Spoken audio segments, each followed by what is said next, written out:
This happened today, and I'm so over it. Students at Baylor University, members of a Divine Nine, were part of the school talent show, and they were censored and put out of the school talent show because they were talking about issues that were pertinent to black students. I will link it below. It was a racial matter.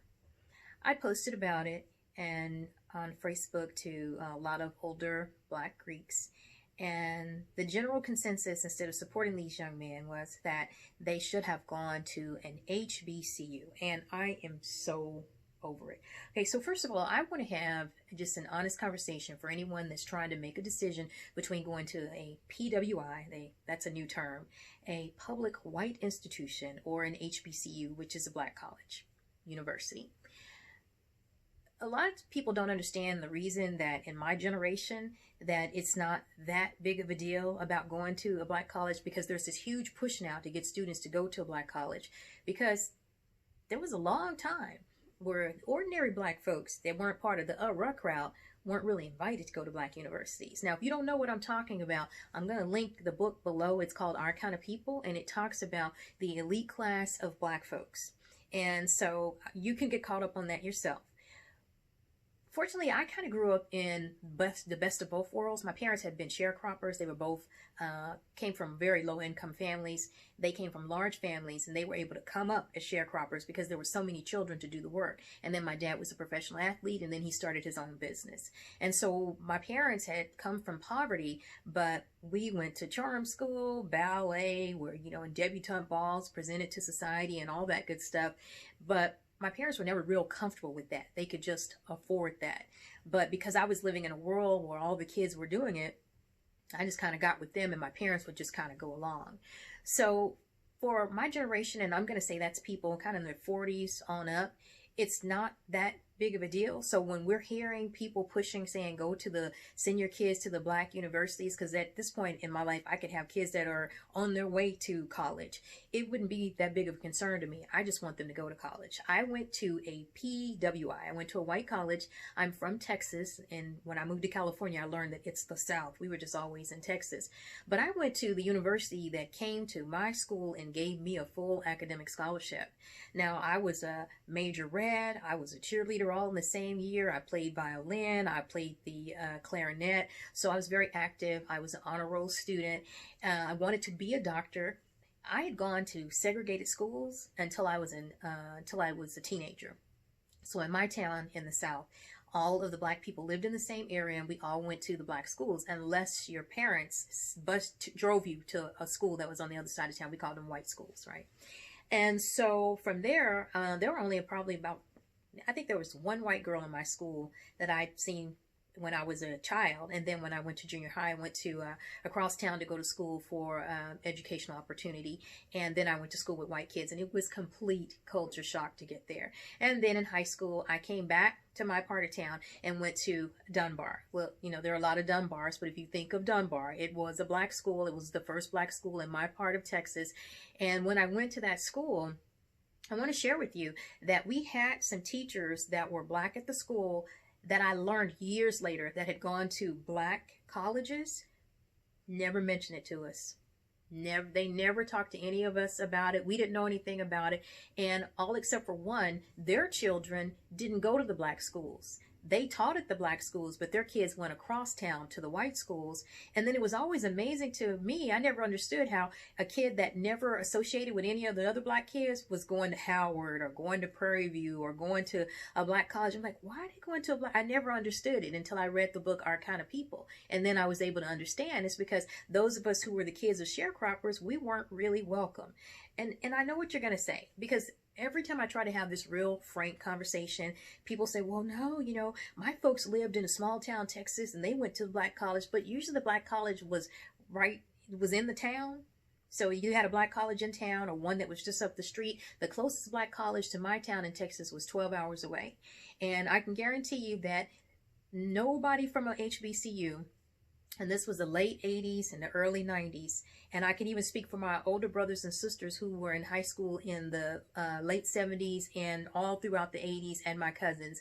No one in our town came over and talked to us about going to any of the black colleges. So what we did is when the white university came over and gave me a full academic scholarship, I went to that university.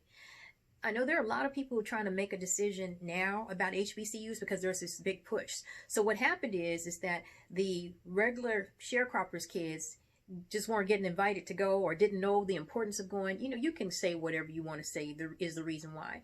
But we all started going to the colleges in the hometown, the white colleges. And then from there, you kind of the enrollment of the black colleges started to sort of drop off. And so now there's been this big push that, you know, everyone is welcome and they just don't understand why we don't go. Well, yeah, if you're in your 30s and under, you probably don't know. But if you're in your 40s and up, you probably have some idea. Now, if you grew up in the crowd, because I have some friends that grew up in the crowd that were, I didn't even know anything about like a black, you know, black colleges on the West Coast. But I've met people that are my age now in California that were like, I was trying to go to Howard and I was trying to go to Spelman and I was trying to go to Morehouse and I didn't even know anything about them.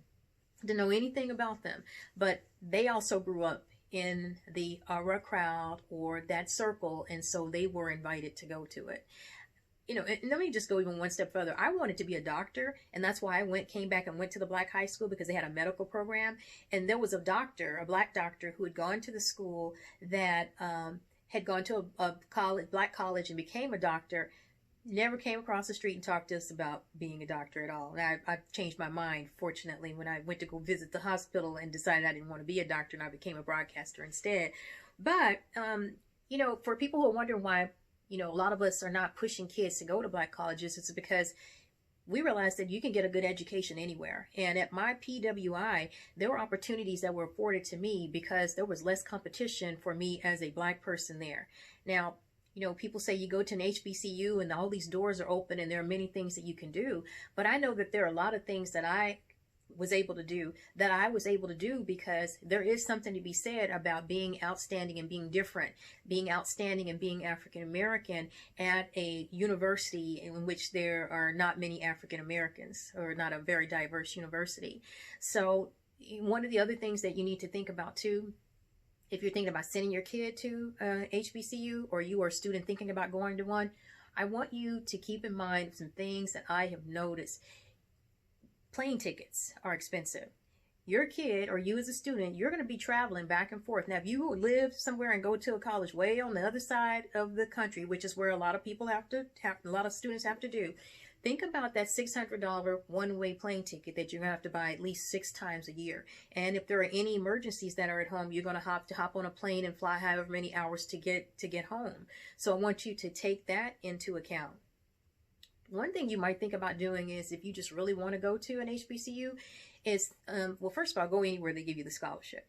But how about go to your local college for the first 2 years and then go away to the HBCU if you just want to have the experience. And you know, I think the experience, sometimes I really think that it's really a little bit overrated.